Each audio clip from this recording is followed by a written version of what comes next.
In front of me is Infinix Note 40 Pro Plus, and today I would like to show you how you can check a password saved in Google Passwords Manager. Begin by launching Settings and scrolling all the way down to access Users and Accounts. Then click on this gear under Password Management right next to Google. And click on Google Password Manager.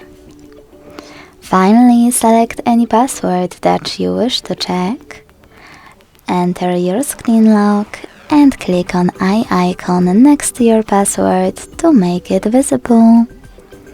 Thanks so much for watching. If you enjoyed this video, leave a like, comment and subscribe. Bye!